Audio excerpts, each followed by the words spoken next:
नमस्कार मित्रों, आपका स्वागत है न्यूराइज क्लासेस पर। आशा करते हैं आप सभी लोग अच्छे होंगे। आइए बात करते हैं जीके जीएस पे, जो प्रीवियस ईयर में क्वेश्चन पूछेंगे और जो आगामी परीक्षाओं के लिए महत्वपूर्ण हो सकते हैं। आइए उन पर चर्चा करते हैं, साथ में कुछ महत्वपूर्ण फैक्ट भी जानेंगे। जैसा कि यहाँ पे प्रश्न पूछा गया है, ओजोन वायुमंडल की किस परत में सर्वाधिक सघन है।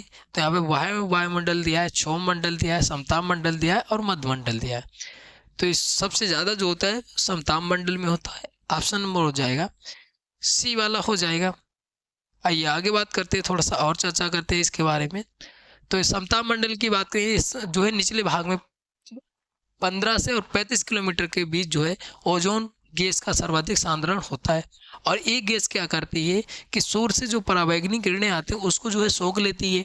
अब सोख लेती है और हानिकारक जो गैसें होती है उसको सोख कर जो है समताप मंडल में मौसमी घटनाओं से मुक्त होता है। जो मौसमी घटनाएं होती हैं, मौसमी घटनाएं किस में होती है? तो क्षोभ मंडल में होती है। किस में होती है? क्षोभ मंडल में होती है। ठीक है, मौसमी घटनाएं क्षोभ मंडल में होती है और समताप मंडल जो होता है इससे मुक्त होता है, मतलब इससे फ्री होता है। इसलिए इसमें वायुयान उड़ जाते हैं। ठीक है, फिर यहाँ पे वायुमंडल में बात करते हैं तो 5 परतें होती हैं। कौन कौन सी? तो क्षोभ मंडल, समताप मंडल, मध्य मंडल और आयन मंडल और वायुमंडल। यहाँ पे ऊंचाइयाँ दी हैं तो ये याद रखिएगा, यहाँ पे 5 परतें जो होती हैं, सबसे जो मौसमी घटनाएं जो होती हैं वो क्षोभ मंडल में होती हैं। अब पूछा जाता है कि वायुयान किस में उड़ते हैं? तो समताप मंडल में उड़ते हैं। इतनी चीजें आपको याद रखनी है। आइए आगे बात करते हैं। अगला यहाँ पे प्रश्न दिया है, मानव के दुर्व्यवहार का प्रतिषेध भारतीय संविधान में के अंतर्गत निहित है। तो यहाँ पे बताना है मानव के दुर्व्यवहार बताया गया है किसमें प्रतिषेध किया गया। भारतीय संविधान के जो अनुच्छेद बताए गए हैं, 395 अनुच्छेद बताए गए हैं, उसमें कौन सा अनुच्छेद संबंधित है? तो ये जो है ऑप्शन नंबर डी वाला हो जाएगा। ठीक है, ऑप्शन नंबर डी वाला हो जाएगा। उसके अलावा यहाँ पे अगर बात करते हैं अनुच्छेद 24 में, तो अनुच्छेद 24 में बात करते हैं जो 14 वर्ष के बच्चे होते हैं उसको वो किसी कारखाने में और किसी खदानों में कार्य नहीं कर सकते, जो अनुच्छेद 24 में बताया गया। अनुच्छेद 23 में जो मानव के दुर्व्यवहार से संबंधित है। और अनुच्छेद 23 और 24 अगर बात करते हैं तो ये जो शोषण के विरुद्ध अधिकार से संबंधित है। ठीक है, शोषण के विरुद्ध, ठीक है, शोषण के विरुद्ध अधिकार से संबंधित है। अब यहाँ पे ऐसी भी प्रश्न पूछा जा सकता है कि ये जो है किस में आते हैं? तो फंडामेंटल राइट में आते हैं। ठीक है, फंडामेंटल राइट में आता है शोषण के विरुद्ध अधिकार। अब फंडामेंटल राइट का उल्लेख भारतीय संविधान में भाग 3 में मिलता है। किस में मिलता है? तो भाग 3 में मिलता है। और अनुच्छेद जो है 12 से 35 संबंधित है। ठीक है, अनुच्छेद 12 से 35 संबंधित है। इतनी चीजें आपको याद रखनी है। यहाँ पे बात करें तो अनुच्छेद 23 और 24 में जो बता चुके हैं वही है। ठीक है, अनुच्छेद 21 की बात करें तो भारत के जो भी प्रत्येक नागरिक हैं उनको जो जीवन जीने का और निजी स्वतंत्रता का जो है सुनिश्चित करता है, अनुच्छेद 21। अनुच्छेद 22 की अगर बात करते हैं, इसके अंतर्गत बिना कारण बताए किसी व्यक्ति को गिरफ्तार नहीं किया जाएगा। तो यहाँ पे जो अनुच्छेद 22 में क्या बात की गई, ये सब फंडामेंटल राइट है। ठीक है, और यहाँ पे कोई कारण होगा तभी गिरफ्तार कर सकता है, ये बिना कारण बताए कोई गिरफ्तार नहीं कर सकता। ये प्रावधान जो है अनुच्छेद 22 में मिलता है। इतनी चीज़ आपको याद रखनी है।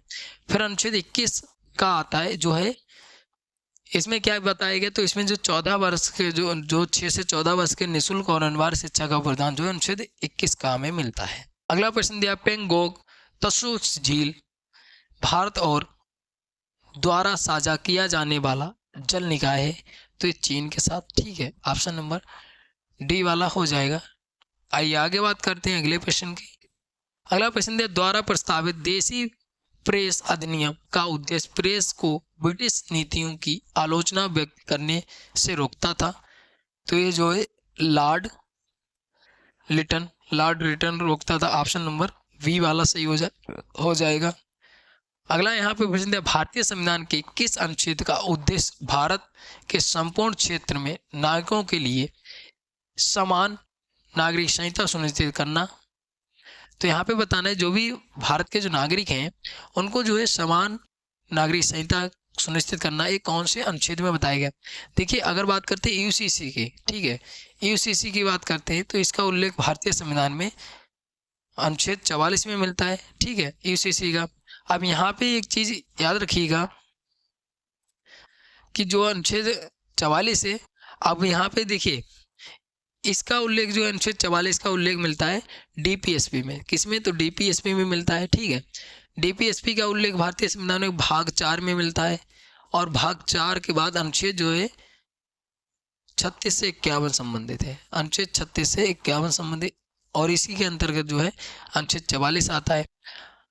ठीक है, उसके बाद जो पूछा जाता है अनुच्छेद 44 के बाद पूछा जाता है अनुच्छेद 48। अनुच्छेद 48 जो है वो किससे संबंधित है? तो अनुच्छेद 48 जो है कृषि पशुधन से संबंधित है। फिर अनुच्छेद 48 ये पूछा जाता है, अनुच्छेद 48 एक ही अगर बात करते हैं तो ये जो है किससे संबंधित है? पर्यावरण से संबंधित है। किससे? तो पर्यावरण से संबंधित है।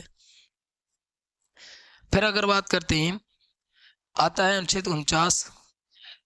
अनुच्छेद 49 में जो स्मारक हैं उनकी संरक्षण करना, इसकी बात की गई है। फिर आता है अनुच्छेद 50। तो अनुच्छेद 50 में जो कार्यपालिका और न्यायपालिका जो होती है उसका पृथक्करण की बात की गई। ठीक है, इतनी चीज याद रखिएगा। आता है अनुच्छेद 51। जो डीपीएसपी भी महत्वपूर्ण अनुच्छेद हैं, यही अनुच्छेद पूछे जाते हैं। इसमें अंतर्राष्ट्रीय शांति सुरक्षा की बात की गई है। ठीक है, अंतर्राष्ट्रीय शांति और सुरक्षा की बात की गई है। इतनी चीजें आपको याद रखनी है। ठीक है, ये सब चीजें जो अनुच्छेद आते हैं वो डीपीएसपी में आते हैं। अब यहाँ पे आता है बात की जो है यूसीसी। तो यूसीसी लागू करने वाला भारत का जो है पहला राज्य कौन बन गया है? पहला राज्य वो उत्तराखंड है। ठीक है, उत्तराखंड में जो 27 जनवरी 2025 से लागू हो चुका है। ठीक है, 27 जनवरी 2025 से लागू हो चुका है। और अगर बात करते हैं गुजरात ने भी लागू करने की जो है विधि बना ली है। अब दूसरा अगर बन जाएगा तो गुजरात यूसीसी लागू करने वाला हो जाएगा। इसमें जो है समिति वगैरह गठित की गई है, याद रखिएगा। तो इतनी चीज़ें आपको करंट का भी याद रखना है और स्टैटिक का भी याद रखना है। फिर यहाँ पे अगला क्वेश्चन दिया, निम्न में से ने स्वामी हरिदास से 11 वर्ष तक संगीत सीखा था। तो क्या सीखा था? तो तानसेन ने। ठीक है, ऑप्शन नंबर वी वाला हो जाएगा। ठीक है, तानसेन किससे संबंधित है आपको कमेंट करके बताना है। अगला प्रश्न दिया है, एटलस पर्वतमाला निम्न में से किस महाद्वीप में स्थित है? तो यहाँ पे एशिया दिया है, उत्तरी अमेरिका दिया है, यूरोप दिया है, अफ्रीका दिया है। तो ये अफ्रीका में स्थित है, ऑप्शन नंबर हो जाएगा डी वाला। आइए थोड़ा सा और चर्चा करते हैं।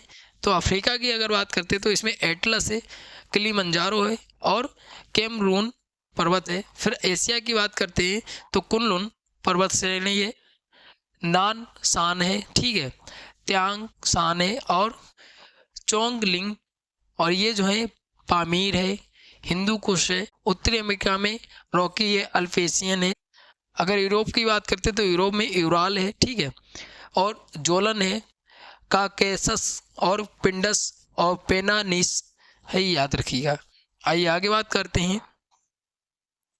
अगला प्रश्न दिया, अंतरिक्ष विज्ञान के संदर्भ में निम्न में से किस ग्रह का एक भी चंद्रमा नहीं है? ठीक है, मून नहीं है, तो ये जो शुक्र और बुध का नहीं है। ठीक है, इसके कोई उपग्रह नहीं है। ठीक है, ऑप्शन नंबर ए वाला हो जाएगा। अगर पूछ रहे सबसे ज़्यादा उपग्रह किसके, तो बृहस्पति के हैं।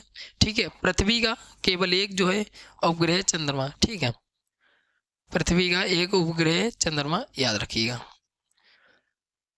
और अगर सबसे बड़ा भी जो है बृहस्पति है। और अगर बात कर लें सबसे गर्म ग्रह, तो सबसे गर्म जो है वो शुक्र है। अगर बात करते हैं कितने ग्रह हैं, तो 8 ग्रह हैं। ठीक है, आइए आगे बात करते हैं। अगला यहाँ पे प्रश्न दिया है, कंप्यूटर मेमोरी कई सेलों से मिलकर बनी होती है। प्रत्येक सेल बाइनरी संख्याओं के रूप में जानकारी संग्रहित करने में सक्षम होती है। तो इसमें बताना है कौन सा जो है राइट आंसर हो जाएगा। तो इसका जो राइट आंसर हो जाएगा वो आंसर नंबर वी वाला हो जाएगा, 1 बिट, ऑप्शन नंबर वी वाला हो जाएगा। आइए आगे बात करते हैं। अगला यहाँ पे प्रश्न है, भारतीय संविधान में निर्धारित एकमात्र प्राधिकारी है जिसे संघ और प्रत्येक राज्य केंद्र शासित प्रदेश की सरकारों के आय एवं व्यय के लेखा निरीक्षण की जिम्मेदारी सौंपी जाती है। मतलब ऐसा कौन सा एक प्राधिकारी है जिसमें जो है राज्य होते हैं, केंद्र शासित प्रदेश होते हैं, उनकी जो सरकारें होती हैं, उनके जो है आय मतलब इनकम और व्यय मतलब खर्च का लेखा परीक्षण करता है। तो यहाँ पे दिया है भारत के महान्यायवादी। देखिए महान्यायवादी क्या होता है, वो जो होता है महान्यायवादी का कार्य क्या होता है, जो भी मतलब लॉ से संबंधित होता है, ठीक है। उसके बाद बात करते हैं भारत के नियंत्रक महालेखा परीक्षक, और दिया है भारतीय वित्त आयोग और वित्त मंत्री। तो इसका जो राइट आंसर हो जाएगा वो आंसर नंबर वी वाला हो जाएगा, ठीक है। भारत के नियंत्रक महालेखा परीक्षक का कार्य होता है जो भी आय है और व्यय का जो है लेखा परीक्षण करना, इसका कार्य होता है। अब यहाँ पे बात करते हैं इसका उल्लेख भारतीय संविधान में कहाँ पे किया गया है।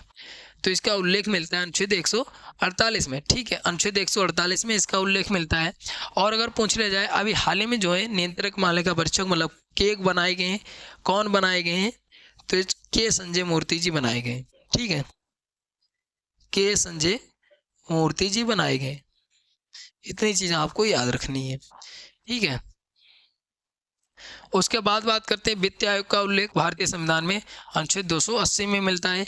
और वित्त मंत्री वर्तमान में कौन है, तो निर्मला सीतारमण जी हैं। उन्होंने अपना जो है शासनकाल का 8वां बजट 1 फरवरी को पेश किया है, ठीक है। अगर बात करते हैं भारत के महान्यायवादी की, तो इसका उल्लेख भारतीय अनुच्छेद में 76 में मिलता है, ठीक है। इतनी चीज आपको याद रखनी है। आइए आगे बात करते हैं। अगला प्रश्न दिया है मौर्य शासक अशोक द्वारा निर्मित सारनाथ सिंह चतुर्मुख से बना था। तो ये बताना है किससे बना था। तो इसका जो राइट आंसर हो जाएगा वो आंसर नंबर बी वाला हो जाएगा, बलुआ पत्थर से। ऑप्शन नंबर बी वाला हो जाएगा। आइए आगे बात करते हैं। अगला प्रश्न दिया झील और उनकी स्थिति वाले राज्यों के निम्नलिखित युग्मों में से कौन सा युग्म सुमिलित नहीं है, नहीं पूछा है, ठीक है। यहाँ पे नहीं पूछा है, तो इसका राइट आंसर बताना है। तो इसका जो राइट आंसर हो जाएगा वो आंसर नंबर ए वाला हो जाएगा कि लुरू झील जो है महाराष्ट्र में नहीं है, ठीक है। ऑप्शन नंबर ए वाला हो जाएगा। आइए और जानते हैं थोड़ा सा इसके बारे में। तो यहाँ पे एक तरफ झील दी है और एक तरफ राज्य दी है। तो यहाँ पे बात करते हैं लोनार झील महाराष्ट्र में, ठीक है। वेम्बनाड झील केरल में, पंचपोखी झील जो है उत्तराखंड में, चिल्का झील उड़ीसा में, ठीक है। चिल्का झील पूछी जा सकती है। और चिल्का झील जो है रामसर स्थल में सबसे पहले शामिल किए गए थे। पहला स्थल था रामसर स्थल, चिल्का झील शामिल किए गए थे, ठीक है। महत्वपूर्ण बन जाता है। फिर सबसे ज़्यादा पूछी जाती है गोविंद सागर पंजाब में, ठीक है। फिर पूछा जाता है देवताल उत्तराखंड में, फतेह सागर जो है राजस्थान में, डीडवाना जो है राजस्थान में, सामर झील जो है राजस्थान में, लोकटक झील मणिपुर में, ठीक है। लोकटक झील। और अगर बात करते हैं अनंतनाग जो है जम्मू कश्मीर में, शेषनाग जम्मू कश्मीर में, पुलकट झील जो है आंध्र प्रदेश तमिलनाडु, डल झील जो है जम्मू कश्मीर में, और वूलर झील जो है जम्मू कश्मीर में, ठीक है। मीठे पानी की झील अगर पूछ लिया जाए तो वूलर झील है, याद रखिएगा। सबसे ज़्यादा चिल्का झील, ठीक है, लोनार झील, वूलर झील और लोकटक झील और सामर झील। अगला प्रश्न दिया निम्न में से कौन सी दक्षिण भारत की शास्त्रीय नृत्य शैली नहीं है, नहीं पूछा। यहाँ पे मोहिनीअट्टम दिया, भरतनाट्यम दिया, कथकली दिया, शास्त्रीय दिया है। तो ये जो शास्त्रीय नहीं है, ठीक है। बाकी दक्षिण भारत की शास्त्रीय नृत्य शैली है। अगर बात करते हैं शास्त्रीय की, तो शास्त्रीय कहाँ का है नृत्य है। हालांकि शास्त्रीय नृत्य जो है, लेकिन शास्त्रीय जो है दक्षिण भारत की नृत्य शैली नहीं है, और शास्त्रीय जो है असम का है। फिर बात करते हैं कथकली की, तो कथकली कहाँ का है। कथकली की अगर बात करते हैं तो केरल का है, ठीक है। और ओनली कथक की अगर बात करते हैं, कथक की, तो ये कहाँ का है, तो यूपी का है। फिर अगर बात करते हैं भरतनाट्यम, तो तमिलनाडु का है, ठीक है। और मोहिनीअट्टम अगर बात करते हैं तो केरल का है, ठीक है। मोहिनीअट्टम केरल का है। तो यहाँ पे देखिए टोटल अगर बात करते हैं तो 8 हैं शास्त्रीय नृत्य, जिसमें से शास्त्रीय हो गया, कथकली हो गया, भरतनाट्यम, मोहिनीअट्टम और कथक, मतलब 5 हो गए, ठीक है। 5 के बाद अगर बात करते हैं मणिपुरी, ठीक है। मणिपुरी अगर बात करते हैं मणिपुरी की, तो मणिपुर का है, ठीक है, मणिपुर का। फिर उसके बाद बात करते हैं ओडिसी की, ओडिसी की अगर बात करते हैं तो उड़ीसा का है, ठीक है, उड़ीसा का। फिर उसके बाद अगर बात करते हैं एक और बचता है, कौन सा, तो ये एक जो है कुचिपुड़ी। कुचिपुड़ी की अगर बात करते हैं तो कुचिपुड़ी कहाँ का है, तो ये आंध्र प्रदेश का है। ठीक है, इतनी चीज़ें आपको शास्त्रीय नृत्य के बारे में याद रखनी है। आइए आगे बात करते हैं। अगला यहाँ पे प्रश्न दिया, भारतीय संविधान का कौन सा अनुच्छेद उच्च न्यायालयों के न्यायाधीशों द्वारा शपथ और प्रतिज्ञान से संबंधित है। तो यहाँ पे दिया है अनुच्छेद 185, 256, अनुच्छेद 289 और अनुच्छेद 219। तो ये जो है 219 संबंधित है। ठीक है, उच्च न्यायालय के जो मुख्य न्यायाधीश होते हैं उनके शपथ और प्रतिज्ञान की बात करता है, अनुच्छेद 219 करता है। ठीक है, अगर पूछ ले उच्च न्यायालयों का उल्लेख भारतीय संविधान में कहाँ पे मिलता है, तो अनुच्छेद 214 में मिलता है। ठीक है, और शपथ प्रतिज्ञान अनुच्छेद 219 में मिलता है। ठीक है, इतनी चीजें आपको याद रखनी है। अगर पूछ ले उच्च न्यायालय वर्तमान में कितने हैं, तो 25 उच्च न्यायालय हैं। ठीक है, आइए आगे बात करते हैं। फिर उसके बाद जो है अनुच्छेद 185 बात करते हैं, जब सभापति और उपसभापति को पद से हटाने का जो विचाराधीन हो संकल्प, तो उपस्थित रहने पर भी उनका जो है पेटासीन ना होना। और 256 में बात करते हैं, राज्य की कार्यपालिका शक्तियां इस तरह प्रयोग में लाई जाएं कि संसद द्वारा पारित विधियों पर पालन हो सके। फिर बात करते हैं 289 की अनुच्छेद, तो जो है किसी राज्य की संपत्ति और आय को संघ के करों से छूट होगी, तो ये बात की गई है अनुच्छेद 289 में। अगला यहाँ पे प्रश्न दिया है, तितली के जीवन चक्र की तीसरी अवस्था क्या कहलाती है। तो यहाँ पे बताना तीसरी अवस्था क्या कहलाती है। तो तीसरी अवस्था कहलाती है पुपा। पुपा कहलाती है कोशित। ठीक है, पुपा कहलाती है। आइए आगे बात करते हैं। अगला प्रश्न है, भारतीय जनगणना 2011 के अनुसार निम्न में से किस भारतीय राज्य में ग्रामीण क्षेत्रों में रहने वाले लोगों की संख्या सर्वाधिक है।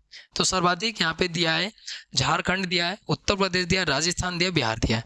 तो ये जो है उत्तर प्रदेश में ऑप्शन नंबर हो जाएगा वी वाला हो जाएगा। ठीक है, उत्तर प्रदेश में। अगर पूछ लिया जाए पहली बार जनगणना 1872 में हुई थी, अगर बात करते हैं 10 वर्ष के बाद होगी, तो जो है 10 वर्ष के बाद अंतराल पे होगी, ये जो है 1881 से प्रारंभ हुआ था। ठीक है, और अगली बार जो होने वाली है ये 2027 तक पूर्ण होने का लक्ष्य रखा गया है। इतनी चीज़ें आपको याद रखनी है। तो यहाँ पे जितने भी महत्वपूर्ण प्रश्न थे, साथ में कुछ महत्वपूर्ण फैक्ट भी जाने। आशा करते हैं आपको वीडियो अच्छी लगी होगी। अच्छी लगी तो लाइक से कमेंट करिए, और कोई डाउट बचता है तो आप कमेंट करके पूछ सकते हैं। मिलते हैं अगली वीडियो में, तब तक के लिए धन्यवाद।